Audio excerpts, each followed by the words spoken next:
Welcome to competition गुरु। जैसा कि आपको पता है कि Himachal Pradesh state selection commission ने स्टाफ सिलेक्शन कमीशन ने वैकेंसी निकाली है 585। और ये कॉमर्स के पॉइंट ऑफ व्यू से देखो 47 वैकेंसी है, जो कि बहुत ज़्यादा वैकेंसी होती है। 47 वैकेंसी, और इसके लिए उन लोगों के लिए गोल्डन अपॉर्चुनिटी है जो लोग पीजीटी कॉमर्स के पेपर की तैयारी करने जा रहे हैं। क्योंकि बाकी के जो स्टाफ के लोग हैं, बाकी स्टेट के जो लोग हैं, उनके लिए रिस्ट्रिक्टेड एंट्री है। रिस्ट्रिक्टेड एंट्री में मतलब वो तभी इस एग्ज़ाम में पार्टिसिपेट कर सकते हैं अगर उन्होंने 10th या फिर जो 12th है वो उन्होंने हिमाचल प्रदेश बोर्ड से करी हो। तो इन टोटलिटी जो कंपटीशन है उसका लेवल बहुत कम हो गया है इस पेपर में, और बहुत ही एक्सपेक्टेड जो पेपर है इसका आता होता है, लिमिटेड से टॉपिक्स हैं, वो हमें पता होना चाहिए। तो आज की हम क्लास के अंदर आपको बताएंगे कि इसमें इस एग्ज़ाम में क्या क्वेश्चंस एक्सपेक्टेड है और कौन कौन सा सिलेबस है जो द मोस्ट इम्पोर्टेंट है, जिनके बगैर इस पेपर को हम क्लियर नहीं कर सकते। और आज मैं आपको जो है सिलेबस का ओवरव्यू दूंगा, उससे रिलेटेड क्वेश्चंस बताऊंगा कि क्या क्या एक्सपेक्टेड क्वेश्चन है। अगली क्लासेस में मैं आपको एग्जैक्ट पिछले साल में जो आए हुए क्वेश्चन है, प्रीवियस क्वेश्चन है, उनके बारे में बताऊंगा। और जो मॉक क्वेश्चन हो सकते हैं, जो पॉसिबल क्वेश्चन हो सकते हैं, वो हम लोग डिस्कस करेंगे। जाहिर सी बात है, तो पीजीटी जो एग्जाम है वो +1 और +2 के जो सब्जेक्ट ओरिएंटेड टीचर्स होंगे उनके लिए होता है। तो जो भी आपकी स्टेट में यानी कि एचपी में जो भी +1 और +2 की ज़्यादा ट्रेंडिंग बुक्स हैं, उनको तो हमने बहुत अच्छे से पढ़ना ही पढ़ना है। क्योंकि जिस क्लास के स्टूडेंट्स को आप पढ़ाओगे उससे रिलेटेड क्वेश्चंस पेपर में जाहिर सी बात है पूछे ही जाएंगे। तो +1 +2 की जो भी स्टेट के अंदर मोस्ट इंपॉर्टेंट बुक है जो ज़्यादा स्कूलों में पढ़ाई जाती है, प्लस एनसीईआरटी की बुक्स, ये वो बुक्स को तो हम लोगों को इन बुक्स को तो हमने पढ़ना ही पढ़ना है। अगर सब्जेक्ट की बात करूं तो बिजनेस स्टडी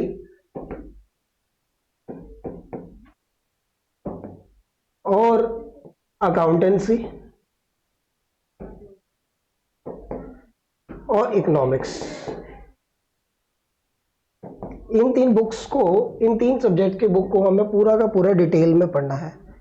इससे रिलेटेड एक भी लाइन हम लोगों को छोड़नी नहीं है। बहुत से क्वेश्चन हमारे इस एरिया में आएंगे, और इन्हीं +1 +2 का सिलेबस जो है ग्रेजुएशन पोस्ट ग्रेजुएशन में जाके डिटेल में होता है। तो वो जो चैप्टर जो यहाँ पर पढ़े जाते हैं उनके डिटेल क्वेश्चन भी पूछे जाते हैं, बट फंडामेंटली इससे रिलेटेड क्वेश्चन तो कोई भी गलत नहीं होना चाहिए जो +1 +2 में हमारे पास सिलेबस दे रखा है। अगर हम डायरेक्ट सिलेबस की बात करें प्रीवियस ईयर एग्जाम को एनालाइज कर तो सबसे पहला जो इम्पोर्टेंट है हमारा जो इम्पोर्टेंट सिलेबस में है यूनिट, वो बेसिक अकाउंटिंग कंसेप्ट है। +1 की अकाउंटिंग में हम ये सब्जेक्ट पढ़ते हैं। और मेरा अनुभव ये है कि जितने भी पेपर आप देखोगे कॉमर्स के, चाहे वो नेट हो, चाहे वो पीजीटी का हरियाणा का पेपर हो, हिमाचल का पेपर हो, पंजाब का पेपर हो, ये कोई भी ऐसा पेपर आज तक नहीं हुआ जिसमें इस यूनिट से कोई क्वेश्चन ना पूछा गया हो। क्योंकि ये बेस ऑफ अकाउंटिंग है। अकाउंटिंग की फंडामेंटल, अकाउंटिंग की जो नींव है इस कंसेप्ट पे टिकी हुई है। तो हमें ये पता होना चाहिए कि कौन कौन से अकाउंटिंग कंसेप्ट्स है, कौन कौन सी कन्वेंशंस है, कौन कौन से अकाउंटिंग स्टैंडर्ड्स है, इंटरनेशनल अकाउंटिंग स्टैंडर्ड्स है, उससे रिलेटेड क्वेश्चंस हर पेपर में पूछे जाते हैं। कुछ एग्जांपल जैसे मैं आपको बताऊं, अकाउंटिंग स्टैंडर्ड आपने सुना होगा कि गोइंग कंसर्न कंसेप्ट होता है, एक हमारा बिजनेस एंटिटी कंसेप्ट होता है, अकाउंटिंग पीरियड कंसेप्ट होता है, हिस्टोरिकल कॉस्ट, अक्रूड कंसेप्ट। अगर कन्वेंशन की बात करूं तो कंजर्वेटिव कंसेप्ट कन्वेंशन होगी, फुली डिस्क्लोजर होगी, मेटेरियलिटी होगी। ये कुछ ऐसी कंसेप्ट कन्वेंशंस हैं जो आपसे एग्जांपल दे दे के पूछेगा ही पूछेगा पेपर में कि क्या क्या चीजें होती है। आप देखना, प्रीवियस एग्जाम देखना, आपको इस टॉपिक से रिलेटेड हमेशा पेपर में क्वेश्चन मिलेगा। तो मोस्ट इंपॉर्टेंट टॉपिक हो गया। अगर मैं फाइनेंशियल अकाउंटिंग की बात करूं तो जनरली इसमें जो चीजें पता होनी चाहिए, विच इज अकाउंटिंग साइकिल, कि सबसे पहले हम कैसे ट्रांजेक्शन्स को रिकॉर्ड करते हैं, उनसे जर्नल बनाते हैं, अगर जर्नल नहीं बना रहे हैं तो सब्सिडरी बुक बनाते हैं, और उसको बनाने के बाद हम ट्रायल बैलेंस बनाते हैं जो अर्थमेटिकल एक्यूरेसी बताता है। उसके बाद हम कैसे ट्रेडिंग प्रॉफिट एंड लॉस और बैलेंस शीट बनाते हैं, वो कहलाती है फाइनेंशियल अकाउंटिंग। वो भी +1 की अकाउंटिंग की बुक के हिसाब से हमें पता होनी चाहिए। लेकिन फाइनेंशियल अकाउंटिंग में 2 इंपॉर्टेंट चैप्टर्स हैं जो +1 +2 में नहीं पढ़ते, लेकिन उससे रिलेटेड क्वेश्चन जरूर पूछे जाते हैं। 2 भी नहीं, मैं कहूंगा कि 3। एक तो हमारा कंसाइनमेंट अकाउंटिंग का चैप्टर है, एक ब्रांच अकाउंटिंग का चैप्टर है, और एक हायर परचेज का चैप्टर है, जो कि कॉलेज में या ग्रेजुएशन में बच्चे पढ़ते हैं, लेकिन +1 +2 में उसका सिलेबस या तो कम होता है या फिर होता ही नहीं है कुछ बोर्ड्स में। तो फाइनेंशियल अकाउंटिंग में वो चैप्टर कवर करने हैं, जनरल लेजर, ट्रायल बैलेंस, ये सारी चीजें हम लोगों को बनानी आनी चाहिए। इसके अलावा +2 के अंदर बच्चे जो है कॉर्पोरेट अकाउंटिंग के बारे में पढ़ते हैं कि शेयर्स को कैसे इशू किया जाता है, कंपनीज क्या होती है, और शेयर्स के type, equity share, preference share हो गए, डिबेंचर कैसे इशू किए जाते हैं, उनको रिडीम कैसे किया जाता है, कंपनी का फाइनल अकाउंट किस तरीके से मेंटेन किया जाता है, जो कंपनी का new format of balance sheet है, यानी कि जो हमारा वर्टिकल, जो कंपनी में एक्सेप्टेबल शेड्यूल के हिसाब से बनाया जाता है, उसमें जो जो हेड्स हैं उनके नीचे सब हेड्स, उस तरीके के क्वेश्चन हमसे पेपर में पूछे जाते हैं कि which of the following is not related to this particular head. तो इस तरीके के क्वेश्चंस यहाँ पे बैलेंस शीट और प्रॉफिट एंड लॉस से पूछे जा सकते हैं। कॉर्पोरेट कंपनी में, कॉर्पोरेट अकाउंटिंग में लिक्विडेशन का चैप्टर मोस्ट इंपोर्टेंट होता है। जब भी कॉर्पोरेट अकाउंटिंग की बात हो तो बहुत ज्यादा पॉसिबिलिटी होती है कि लिक्विडेशन ऑफ अकाउंटिंग, लिक्विडेशन का जो प्रोसेस है, जो प्रियोरिटी तरीके से पेमेंट की जाती है एसेट्स को रियलाइज्ड करने के बाद, तो वो चीजें हमसे पूछी जाती हैं। और अगर प्रैक्टिकल इसमें से क्वेश्चंस बनते हैं तो ज्यादातर एंट्रीज पूछी जाती है हमारे साथ 4 फीचर्स की।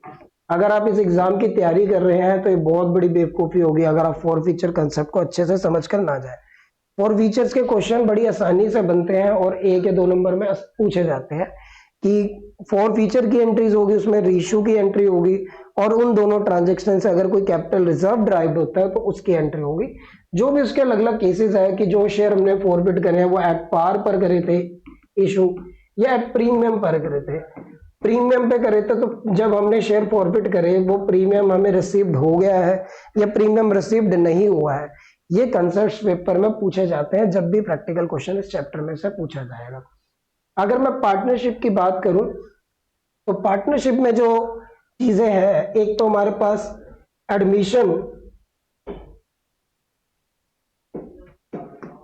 एडमिशन ऑफ पार्टनरशिप का चैप्टर अगर मैं देखूं, अगर आप पुराने पेपर एनालाइज करोगे, मैं कल आपको दिखाऊंगा भी, यहां पे जो मोस्ट इंपोर्टेंट क्वेश्चन पूछा जाता है कि न्यू रेशो को कैसे कैलकुलेट करते हैं। साथ में हमसे पूछा जाएगा सैक्रिफाइसिंग रेशो के बारे में। नेट का पेपर, पीजीडी का पेपर, दोनों पेपर में ये क्वेश्चन इतनी बार रिपीट हुआ है, इसके 4-5 केसेस होते हैं कि किस किस तरीके से जैसे न्यू रेशो को कैलकुलेट किया जाएगा। जैसे मान लो ए बी पार्टनर है, वो 2:1 में बांटते हैं, सी एक नया पार्टनर आया है और वो 1/4 के लिए आया है, यानी कि जो भी प्रॉफिट होगा वो 1/4 हिस्सा वो एक्वायर करेगा, और क्वेश्चन में कुछ भी डिटेल ना दी जाए। ये सेम टाइप का क्वेश्चन आप इतनी बार एग्जाम में रिपीटेड फॉर्म में देखोगे, जिसकी कैलकुलेशन बस हमें इतना पता होना चाहिए कि मान लीजिए टोटल फर्म का प्रॉफिट 1 है और 1/4 तो जो है सी को जाना है, तो बाकी यानी ए और बी के लिए कितना बचा, 3/4। तो इनकी अगर ओल्ड रेशियो को मैं लिखूं 2/3, 1/3, और जो हिस्सा इनके लिए बचेगा उससे मल्टीप्लाई कर दूं, और सी का हिस्सा तो मेरे पास गिवन है, तो मेरे पास न्यू रेशियो निकल आती है। लेकिन एग्जाम में ये चीज हमें याद नहीं आती कि इसकी कैलकुलेशन किस तरीके से होती है। कभी हम डायरेक्ट घटा देते हैं, कभी गलत इक्वेशन को गलत चीज से मल्टीप्लाई कर देते हैं। तो ये क्वेश्चन आपको पेपर में बहुत बार फ्रिक्वेंटली देखने को मिलेगा। Back to the topic partnership का, जैसे मैंने आपको एडमिशन का क्वेश्चन बताया, इसी तरीके से रिटायरमेंट की रेशियो पूछी जाती है। पेपर को और डिफिकल्ट बनाना होगा तो वो प्रीमियम ऑफ गुडविल की एंट्रीज पूछ लेगा, गार्नियर वर्सेस मोरे का रूल पूछ लेगा कि क्या कहता है, रियलाइजेशन का प्रोसेस पूछ लेगा, रियलाइजेशन करने के जो सेक्शन है इंपॉर्टेंट, कंपल्सरी, मैंडेटरी, वो सारे सेक्शन आपसे पूछे जा सकते हैं पार्टनरशिप में। और पार्टनरशिप जो है हमारी +2 में भी बच्चों को पूरा का पूरा सेमेस्टर, एक सेमेस्टर पढ़ाया जाता है, तो इसीलिए ये चैप्टर बहुत इंपॉर्टेंट है। जो जो प्रैक्टिकल पोर्शन बता रहा हूँ मैं आपको, उन चैप्टर्स को हमने बहुत अच्छे से प्रिपेयर करना है कि न्यू रेशो को कैलकुलेट कैसे करते हैं, एडमिशन के समय क्या क्या चेंजेस आते हैं, अगर एग्जिस्टिंग पार्टनरशिप रेशियो चेंज होगी तो क्या चेंजेस आते हैं, अगर पार्टनर रिटायर हो जाए या कोई पार्टनर एक्सपायर हो जाए या कंपनी को भी हमें मतलब पार्टनरशिप को भी हमें बंद करना पड़े तो क्या क्या रिलेटेड एंट्रीज उसमें होंगी। ऐसी कॉर्पोरेट कंपनीज के मैंने आपको चैप्टर बताए। अब इस यूनिट के बारे में अगर बात करें, देखो मैंने स्पेशली लिखा है द मोस्ट इंपॉर्टेंट। जो फरवरी 2020 में एग्जाम हुआ था हरियाणा ये हिमाचल प्रदेश का पीजीटी का, उसमें आप देखोगे लगभग 20 से 30 क्वेश्चन केवल और केवल इस यूनिट से पूछे गए थे। ये यूनिट में मैंने केवल इनकम टैक्स लिखा, लेकिन इनकम टैक्स और जीएसटी दोनों ही बहुत इंपॉर्टेंट टॉपिक है। जीएसटी इंपॉर्टेंट इसलिए है क्योंकि अब जब जीएसटी के आने के बाद आपको फाइनेंशियल अकाउंट में जनरल एंट्रीज में एक चैप्टर जीएसटी का मिलेगा, क्या क्या एंट्री होती है, कब सीजीएसटी लगता है, कब एसजीएसटी लगता है और उनकी क्या रेलेवेंट एंट्री होती है, आईजीएसटी क्या लगता है। आपको अपनी जो है स्टेट का कोड भी याद होना चाहिए कि जब हमें जीएसटी भरना है तो मैं क्या कोड यूज किया जाता है, कुछ बेसिक बेसिक चीजें। इनकम टैक्स बहुत ही वाइड टॉपिक है। इसमें हमें 5 हेड ऑफ इनकम्स पढ़ने होते हैं, जो salary, HP, profit and gain from business and profession, capital gain, other sources, फिर 80C से यू तक की डिडक्शन। बहुत इंपॉर्टेंट टॉपिक और बहुत फ्रिक्वेंटली रिपीट होने वाला टॉपिक। आमतौर पर सेक्शन पूछकर आपसे मिलाने के लिए बोल देता है कि ये सेक्शन 80G की डिडक्शन किस लिए है, 80C की डिडक्शन किस लिए है, 80GGA की डिडक्शन किस लिए, 80U की डिडक्शन किस लिए, तो वो मिलाने के लिए भी पूछ लेता है आपसे और उससे रिलेटेड रूल्स भी आपसे पूछे जाते हैं। तो इनकम टैक्स में डिडक्शंस, ग्रोस टोटल इनकम कैसे कैलकुलेट करते हैं, असेसमेंट के क्या तरीके होते हैं, जब एक इंडिविजुअल की इनकम को असेस किया जाता है तो किस तरीके, कब नॉर्मल असेसमेंट किया जाता है, कब स्क्रूटनी की जाती है, कब बेस्ट जजमेंट के थ्रू किया जाता है, कब एस्केप जजमेंट के थ्रू किया जाता है। ये अलग अलग असेसमेंट के फॉर्मेट है। उसके अलावा बेसिक चीजें जैसे कि टीडीएस की कैलकुलेशन, किन किन चीजों के ऊपर टीडीएस लगता है, और डीम्ड इनकम क्या होता है, हमारी set of carry forward income क्या होता है, ये यही चैप्टर्स है जिसमें से क्वेश्चन पूछे जाते हैं। और इनकम टैक्स में क्वेश्चन सही होने के चांसेस बहुत ज्यादा होते हैं। उसका रीजन क्योंकि ये फैक्ट बेस्ड चैप्टर है। जहां फैक्ट बेस्ड क्वेश्चंस आएंगे वहां पर या तो क्वेश्चन बिल्कुल सही होता है या गलत, लेकिन यहाँ प्रैक्टिकल में कई बार पेपर में जाके बंदा जो है कैलकुलेशन भूल सकता है। यहाँ पे डायरेक्ट आपसे सेक्शन पूछेगा तो आप आसानी से उसको डील कर लोगे। एक जो क्वेश्चन बहुत ज्यादा इनकम टैक्स में पूछा जाता है वो ग्रॉस एनुअल वैल्यू निकालने के लिए एचपी की। जब आप एचपी की वैल्यू निकालते हो हाउस प्रॉपर्टी की, तो उसमें हमसे पूछा जाता है कि एचपी की ग्रॉस एनुअल वैल्यू आप कैसे निकालोगे। तो वो एक प्रैक्टिकल क्वेश्चन इस टॉपिक में से बनता है। आगे हम बात करें, एक यूनिट है हमारी इसमें कॉस्ट अकाउंटिंग। कॉस्ट अकाउंटिंग के जो चैप्टर है, एक तो स्टैंडर्ड कॉस्टिंग, एक मार्जिनल कॉस्टिंग, जिनके शॉर्ट क्वेश्चंस पेपर में पूछे जाते हैं। मोर ओवर मटेरियल, लेबर और ओवरहेड्स के बारे में भी हमें एक ओवरव्यू होना चाहिए कि किस तरीके से इसमें डील की जाती है। कॉस्ट शीट पूछी जाती है। जॉब और बैच कॉस्टिंग के कुछ बेसिक लेवल के क्वेश्चन हमें आने चाहिए, लेकिन बाय एंड लार्ज एक स्टैंडर्ड कॉस्टिंग और एक मार्जिनल कॉस्टिंग, ये दो इंपॉर्टेंट चैप्टर है जिसको कभी भी हमें एग्जाम में छोड़ के नहीं जाना चाहिए जहां पे भी कॉस्ट अकाउंटिंग के बारे में बात हो। अगर प्रैक्टिकल क्वेश्चन आएगा तो वो इनमें से आता है। ज्यादातर क्वेश्चन कभी कभी हमसे एक इकोनॉमिकल ऑर्डर क्वांटिटी कैलकुलेट करने के लिए पूछ लेता है वो, कि उसको कैसे निकालोगे आप, उसका हमें फार्मूला पता होना चाहिए।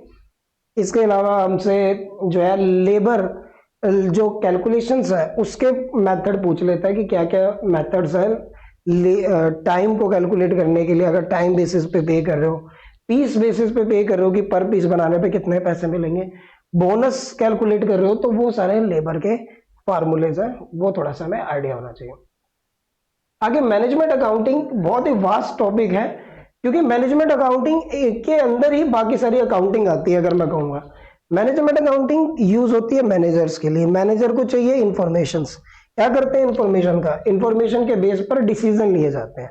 तो जो भी इंफॉर्मेशन मैनेजर्स को चाहिए वो सारी की सारी मैनेजमेंट अकाउंटिंग के द्वारा फॉर्म की जाती है। MIS सिस्टम इसको कहते हैं, मैनेजमेंट इंफॉर्मेशन सिस्टम। इसके अंदर फाइनेंशियल अकाउंटिंग भी आती है, इसके अंदर कॉस्ट अकाउंटिंग भी आती है। प्रैक्टिकली चैप्टर की बात करूं तो मैनेजमेंट अकाउंटिंग के अंदर हम रिस्पॉन्सिबिलिटी अकाउंटिंग के बारे में पढ़ते हैं, ह्यूमन रिसोर्स अकाउंटिंग के बारे में हम इसके अंदर देखते हैं।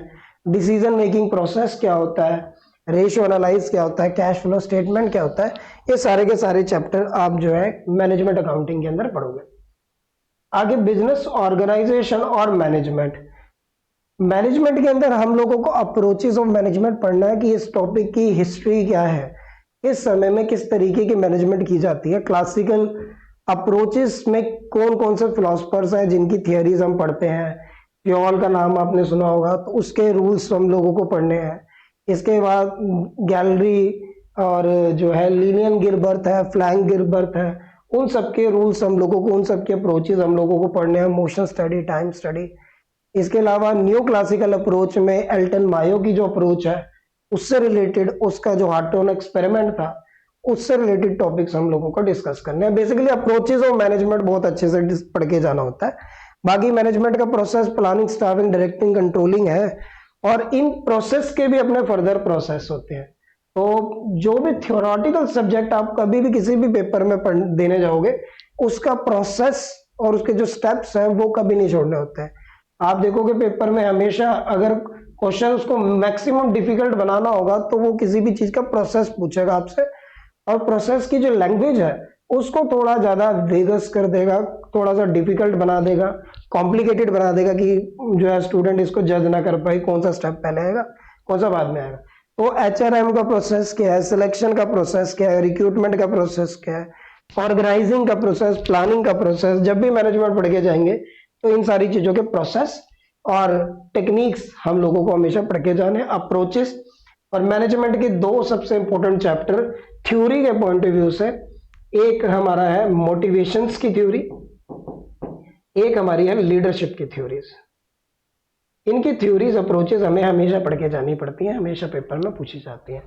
ऑर्गेनाइजेशंस के बारे में अगर मैं बात करूं तो हमें कुछ ऐसे चैप्टर्स हैं जैसे कि परसेप्शन, एटीट्यूड, पर्सनालिटी। आजकल इस तरीके के क्वेश्चंस आपको बहुत देखने को मिलेंगे। टाइप ऑफ पर्सनालिटी बता देगा, अलग अलग टाइप की उनकी कैरेक्टरिस्टिक्स दे देगा, आपको मैच करना पड़ेगा। अगर फैक्ट बेस्ड क्वेश्चन पूछेगा तो वो आपको कोई भी थ्योरी का ऑथर पूछ सकता है, कोई डेफिनेशन का ऑथर पूछ सकता है, कोई कंसेप्ट आया तो उसका ईयर पूछ सकता है। ऐसे छोटे छोटे क्वेश्चन पेपर में आते हैं, जैसे कि पीटर हैप्डकर ने एमबीओ को कंसेप्ट दिया, तो ऐसा कभी कभी स्टेटमेंट में नाम चेंज करके क्वेश्चन आ जाता है।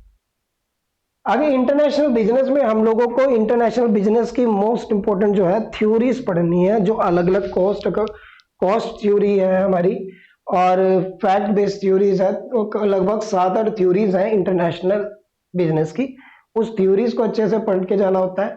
बैलेंस ऑफ पेमेंट का टॉपिक अच्छे से पढ़ना है, कौन कौन से ऐसे फैक्टर अफेक्टिंग है जो इस इंटरनेशनल बिजनेस को इम्पैक्ट करते हैं। इसके अलावा बिजनेस एनवायरनमेंट एक टॉपिक है हमारे पास।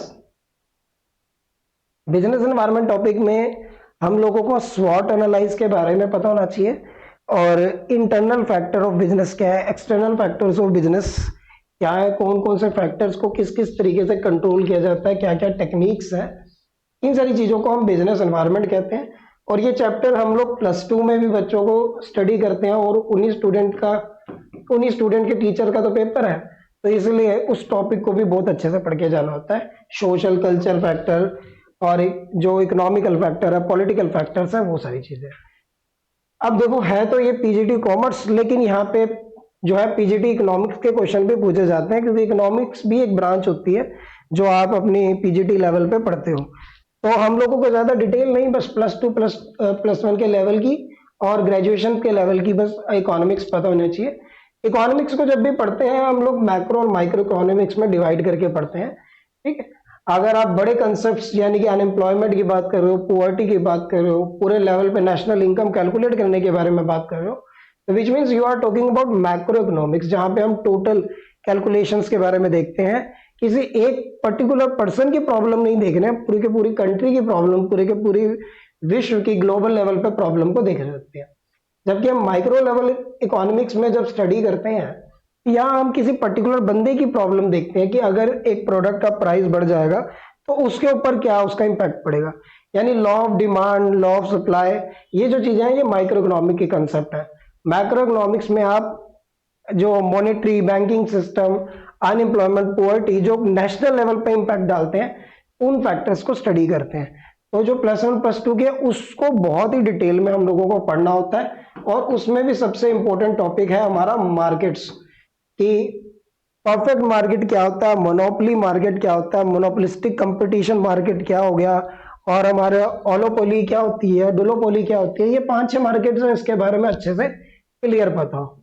बिजनेस स्टैटिक्स में आपको डेटा कलेक्शंस पढ़नी होती है, साथ में मीन मीडियन मोड यानी कि सेंटर टेंडेंसी पढ़ोगे, डिस्पर्जन के बारे में पता होगा आपको।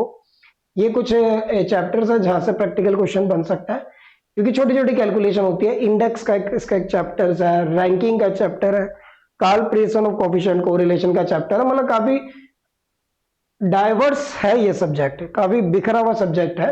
तो इस यूनिट को पढ़ने में काफी टाइम हम लोगों को लगेगा, क्योंकि बहुत ज्यादा प्रैक्टिकल्स है, इसमें बहुत सारे फार्मूलेज यूज होंगे। आगे बात करें हमारी मार्केटिंग मैनेजमेंट की, तो हमें मार्केटिंग मिक्स पता होना चाहिए। मार्केटिंग मिक्स कंसेप्ट किसने दिया, और सबसे ज्यादा इंपॉर्टेंट यहाँ पे एक पर्सन का नाम है हमारे पास, फिलिप कॉटलर का। तो फिलिप कॉटलर का कंट्रीब्यूशन बहुत ज्यादा है।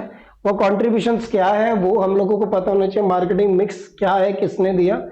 इसके अलावा मार्केट की सेगमेंटेशन, STP कहते हैं इसको, कि मार्केट को सेगमेंट करना, फिर उसकी टारगेटिंग करना, फिर पोजिशनिंग करना, ये सारी चीजों के बारे में हम लोगों को पता होना चाहिए। प्रोडक्ट्स के टाइप, रेड प्रोडक्ट्स क्या होते हैं, येलो प्रोडक्ट क्या होते हैं, ऑरेंज प्रोडक्ट्स क्या होते हैं, और इनको अगर और नाम डिफरेंट नेम में बोलूं तो convenient goods, special goods, shopping goods, इनकी कैरेक्टरिस्टिक्स से रिलेटेड क्वेश्चन मार्केटिंग में पूछा जाता है।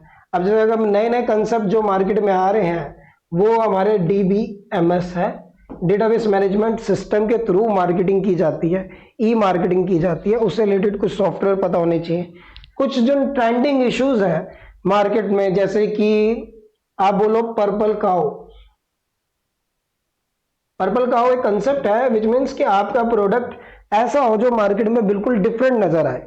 तो ये कंसेप्ट हम लोगों को बेसिकली पढ़ने हैं कि ट्रेंडिंग इशू मार्केटिंग की क्या है, ब्रांडिंग पैकेजिंग क्या है, सेगमेंटेशन, टारगेटिंग, पोजीशनिंग क्या है, और जो नए नए सॉफ्टवेयर्स इस मार्केटिंग से रिलेटेड यूज हो रहे हैं वो हम लोगों को क्लियर हो। और एक चीज, अप्रोचेस, ओल्ड और न्यू अप्रोचेस क्या है मार्केटिंग की। मार्केटिंग में पहले किस किस तरीके के जो है ओल्ड कंसेप्ट ऑफ मार्केटिंग में क्या समझा जाता था, न्यू कंसेप्ट ऑफ मार्केटिंग में क्या समझा जाता है। इसके 5-6 छोटे छोटे कंसेप्ट है। एक तो प्रोडक्ट कंसेप्ट है, एक हमारा प्रोडक्शन कंसेप्ट है, एक हमारा सेलिंग कंसेप्ट है। इस तरीके के बहुत सारे कंसेप्ट, मतलब 5-6 कंसेप्ट है, वो क्लियर होने चाहिए हमें, कब कब आए वो और क्या क्या डिफरेंशिएशन है। तभी क्वेश्चन बने। तो इसमें से बहुत ज्यादा क्वेश्चन बन सकता है कि कंसेप्ट ऑफ मार्केटिंग बताओ। HRM अगेन आपका रिक्रूटमेंट से, मैन पावर की रिक्वायरमेंट से लेकर सेपरेशन तक जितनी भी चीजें आती है वो सब HRM में आती है। अब जब आपको मैन पावर की रिक्वायरमेंट होगी तो मैन पावर की रिक्वायरमेंट को कैसे कैलकुलेट करोगे, फिर उसके बाद रिक्रूटमेंट कैसे करोगे, इंटरनल प्रोसेस से या एक्सटर्नल प्रोसेस से। फिर रिक्रूटमेंट के बाद सिलेक्शन किस तरीके से किया जाएगा। सिलेक्शन में जो अलग अलग टेस्ट लिए जाते हैं वो पेपर में हमेशा पूछे जाते हैं मिलाने के लिए, जैसे एप्टीट्यूड टेस्ट हो गया, हमारा साइकोलॉजिकल टेस्ट हो गया। तो कौन कौन सा टेस्ट किस किस चीज के लिए काम आता है, वो सिलेक्शन। उसके बाद जब बंदे को सिलेक्ट कर लिया आपने, फिर हम उसका इंडक्शन कराते हैं। और इंडक्शन का एक और वर्ड होता है प्लेसमेंट, यानी प्लेसमेंट कराना, इंडक्शन करवाना, उसके बाद उसको ट्रेनिंग देना। ट्रेनिंग शॉर्ट टर्म और टास्क ओरिएंटेड होती है, लेकिन हम लोग डेवलपमेंट के बारे में भी बात करते हैं, जैसे कि ह्यूमन रिसोर्स डेवलपमेंट। तो ट्रेनिंग, डेवलपमेंट, ये सारी चीजें कराने के बाद उसकी परफॉर्मेंस अप्रीजल करना कि उसकी सैलरी को बढ़ाना है, घटाना है, या उसको फर्म में रखना है, या हमने उसको एग्जिट करना है, यानी सेपरेशन पॉलिसी। सेपरेशन पॉलिसी में भी हमें पढ़ना है कि हम किस तरीके से एक पर्सन को जो है या वॉलेंट्री रिटायरमेंट ले रहा है वो, या परमानेंट रिटायरमेंट ले रहा है, डिसअपियर हो गया है, ट्रांसफर हो गया है, या फिर एक्सपायर हो गया, ये अलग अलग एग्जिट पॉलिसी होती है। तो मतलब कुल मिला के एक एम्प्लॉय की एक ऑर्गेनाइजेशन के साथ जो पूरी जर्नी है वो सारी की सारी चीजें HRM के अंदर आती हैं। इसके अलावा हमारे पास फाइनेंशियल मैनेजमेंट का टॉपिक है, जिसमें अगर आप ये 5 चैप्टर भी पढ़ के चले जाओ तो बस आपकी फाइनेंशियल जो मैनेजमेंट है वो टॉपिक पूरा क्लियर। जैसे कॉस्ट ऑफ कैपिटल पढ़ना होता है हमें, इससे रिलेटेड क्वेश्चन पूछे जाते हैं। कैपिटल बजटिंग पढ़ना होता है। कैपिटल स्ट्रक्चर, कैपिटल स्ट्रक्चर के बाद हम लोगों को डिविडेंड डिसीजन पढ़ना है। एक और लिख देता हूं, लीज और लीवरेज। बस ये 5-6 चैप्टर पूरी की पूरी फाइनेंशियल मैनेजमेंट को अच्छे से समझा देते हैं। यही चैप्टर में से प्रैक्टिकल क्वेश्चंस बनते हैं, और जहां थ्योरेटिकल क्वेश्चन पूछा जाएगा वो हमारी थ्योरीज में से पूछा जाएगा कि कैपिटल स्ट्रक्चर की थ्योरीज और डिविडेंड की थ्योरीज। बाकी जो चैप्टर आपको नजर आ रहे हैं वो ज्यादातर प्रैक्टिकल पोर्शन से ज्यादा, इनमें प्रैक्टिकल चीजें ज्यादा पूछी जाएंगी। बैंकिंग और फाइनेंस में हमारे पास हमने बैंकिंग की शुरुआत पूरी पढ़नी होती है कि बैंकिंग कमर्शियल बैंक कब बने, सबसे पहले बैंकिंग कौन कौन सी बनी, किस किस तरीके से उनका अमलगमेशन हुआ, नेशनलाइजेशन ऑफ बैंकिंग पढ़ना है, फिर बैंकिंग में क्या क्या फैसिलिटीज आई, यानी फाइनेंशियल मार्केट में यूजर्स कौन कौन से हैं, फाइनेंशियल मार्केट में इंस्ट्रूमेंट कौन कौन से हैं, मनी मार्केट क्या है, कैपिटल मार्केट क्या है, मनी मार्केट के इंस्ट्रूमेंट कौन कौन से हैं, कैपिटल मार्केट के इंस्ट्रूमेंट कौन कौन से हैं, ये सारा का सारा बैंकिंग के अंदर हमारे पास पूछा जाता है। लीगल एस्पेक्ट की अगर मैं बात करूं तो ये हमारे जो 10 एक्ट हैं, 10 कुल मिलाकर 10 कह सकता हूं मैं, पार्टनरशिप एक्ट, कंपनी एक्ट और information technology act, sale of good act, negotiable instrument act, इसके बारे में थोड़ा थोड़ा पढ़ के चले जाओ। अगर मतलब 50-60 पेज के नोट्स भी आपने पढ़ लिए मेन मेन जो है, तो इस यूनिट में से निकाल लेते हैं। आगे है फाइनेंशियल स्टेटमेंट एनालाइज। इसमें हम लोगों को रेशो एनालाइज पढ़ना है। रेशो एनालाइज एक बहुत ही इंपॉर्टेंट चैप्टर है प्रैक्टिकल के पॉइंट ऑफ व्यू से, क्योंकि देखो ना, अब हमें वो देखना होता है कि जो हमें 2 नंबर में क्वेश्चन पूछ भी जाओ, अकाउंट्स के तो क्वेश्चन ही अगर हम देखें तो 4-4, 5-5 पेज पे क्वेश्चन निकलता है, लेकिन वो तो पेपर में पूछे नहीं जा सकते ना। तो जनरली जो क्वेश्चन पूछे जाते हैं वो यही चैप्टर है रेशो के, जिसमें कैलकुलेशन पूछ ली छोटी से, तो वो बंदा आसानी से निकाल भी सकता होता है। और उसके लिए आपको बहुत सारे रूल्स याद होने चाहिए, बहुत सारे फार्मूले पता होने चाहिए, तो इसलिए वो रेशो एनालाइज का चैप्टर जो है सिलेक्ट करता है कि इनसे इससे रिलेटेड क्वेश्चन पूछे जाए। Ratio analyse cash flow statement में से बस एक ही क्वेश्चन बनता है कि जो हमारी 3 अलग अलग टाइप की एक्टिविटी है, ऑपरेटिंग एक्टिविटी, फाइनेंशियल एक्टिविटी और हमारी ऑपरेटिंग, फाइनेंशियल और इन्वेस्टिंग, इन तीनों एक्टिविटीज में वो हमें पूछता है कि एक एक्टिविटी दे दी, पूछता है कि इन तीनों में से कौन सी कैटेगरी की एक्टिविटी है। जैसे मान लीजिए मुझे डिविडेंड रिसीव हुआ, अब डिविडेंड रिसीव हुआ, क्या ये ऑपरेटिंग एक्टिविटी है, क्या ये फाइनेंसिंग एक्टिविटी है, या ये मेरी इन्वेस्टिंग एक्टिविटी है। तो इस तरीके की चीजें हम लोगों को ये कैश फ्लो स्टेटमेंट में पूछी जाती है। एक चैप्टर और इसका fund flow statement, by and large एक जैसा ही है।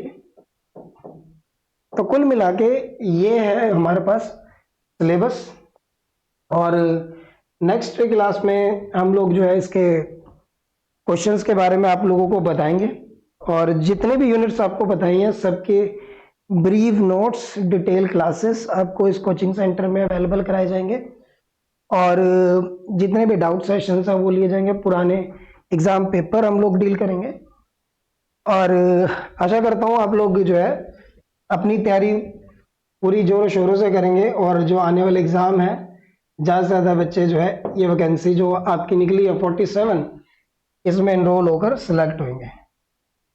Thank you class.